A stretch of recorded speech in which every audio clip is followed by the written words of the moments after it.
Bonjour, donc aujourd'hui il s'agit encore d'une dictée pratique.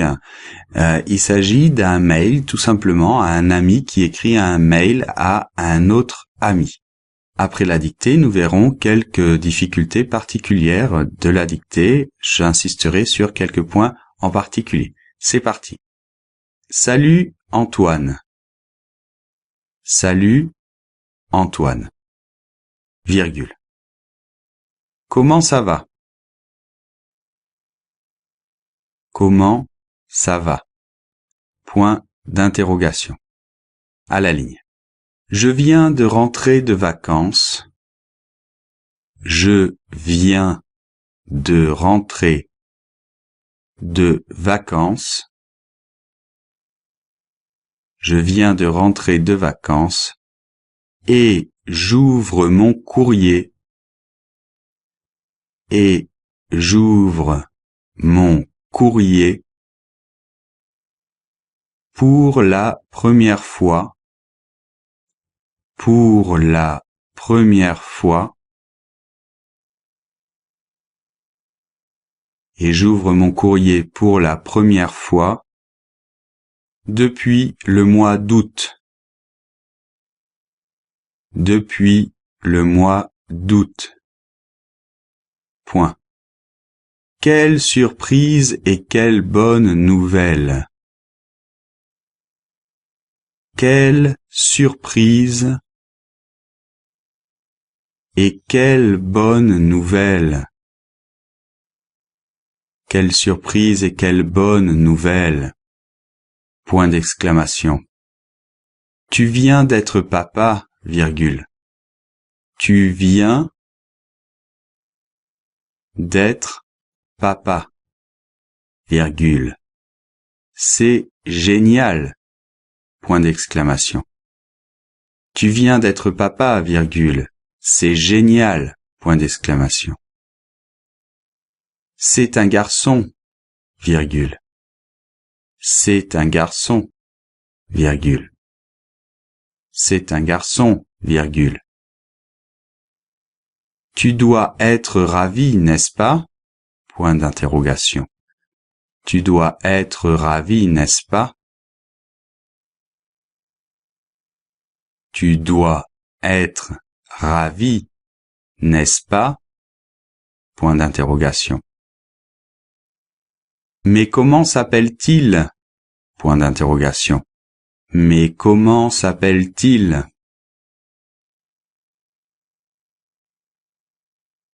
Point d'interrogation. Mais comment s'appelle-t-il? Tu ne le dis pas dans ton mail. Tu ne le dis pas dans ton mail. Dans ton mail. Point d'exclamation. Tu ne le dis pas dans ton mail. Point d'exclamation. En tout cas, virgule. En tout cas, virgule.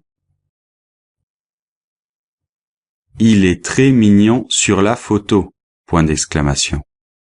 Il est très mignon sur la photo. Point d'exclamation. Il est très mignon sur la photo. Pourrais-tu nous envoyer d'autres photos? Point d'interrogation, bien sûr. Pourrais-tu nous envoyer d'autres photos? Pourrais-tu nous envoyer d'autres photos? Point d'interrogation. Crois-tu qu'on pourra se voir bientôt? Crois-tu qu'on pourra se voir bientôt? Crois-tu qu'on pourra se voir bientôt pour fêter ce grand événement?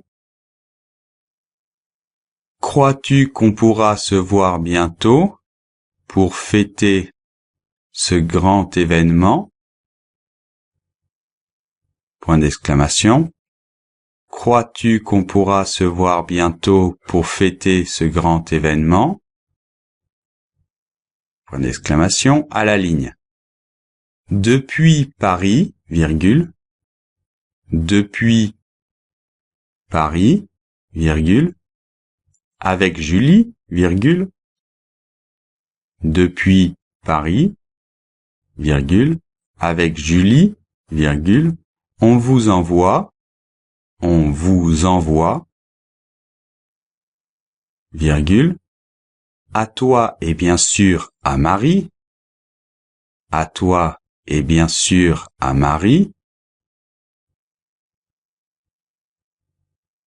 À toi et bien sûr à Marie, virgule. Toutes nos félicitations. Point. Toutes nos félicitations. Point. À la ligne, on vous embrasse très fort. On vous embrasse très fort. Et à bientôt, j'espère. On vous embrasse très fort et à bientôt, j'espère. Point d'exclamation. On vous embrasse très fort et à bientôt, j'espère. À la ligne, Daniel. Point. Daniel. Voilà, alors c'est fini. Je vais te donner la correction. Toi, tu mets pause pour avoir tranquillement le temps de prendre la correction. Et puis après, je vais expliquer quelques petites choses. Alors, je voulais juste insister un petit peu sur quelques mots difficiles. Alors, le premier mot, c'est le mot courrier.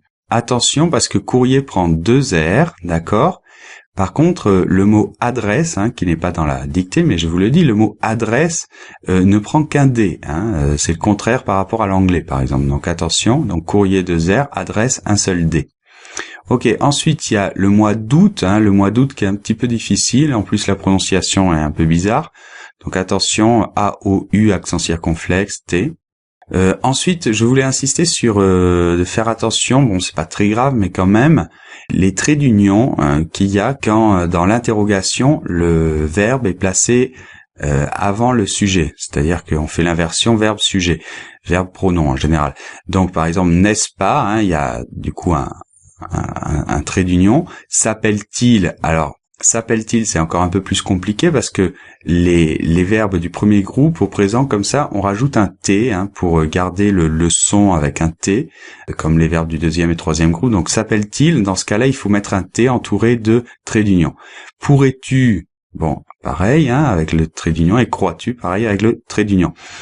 Ensuite, bon, j'ai mis le mot fêter, l'accent circonflexe. Donc, ces accents circonflexes, si vous connaissez des mots étrangers, ça peut vous aider. Par exemple, en espagnol, fêter, c'est festejar. Il y a un S en espagnol. Et donc, quand ce S disparaît, en général, on met un accent circonflexe en français. C'est par exemple aussi le cas de hôpital, qui a un accent circonflexe, et en espagnol, qui vient du latin, c'est hospital, et avec un S. Alors événement, c'est le dernier mot que j'ai mis en rouge parce que événement, c'est un mot assez marrant parce que on a un E ouvert, le deuxième, événement, et cependant on garde un accent fermé, un accent aigu, alors que bon, ça devrait être d'après le son un accent plutôt grave. Et d'ailleurs l'Académie française préconise, conseille de mettre maintenant un accent grave, mais cependant on le voit jamais. C'est en général quand l'Académie française propose une réforme, c'est presque jamais adapté par les Français. Et donc événement, on le voit encore écrit généralement avec cet accent aigu.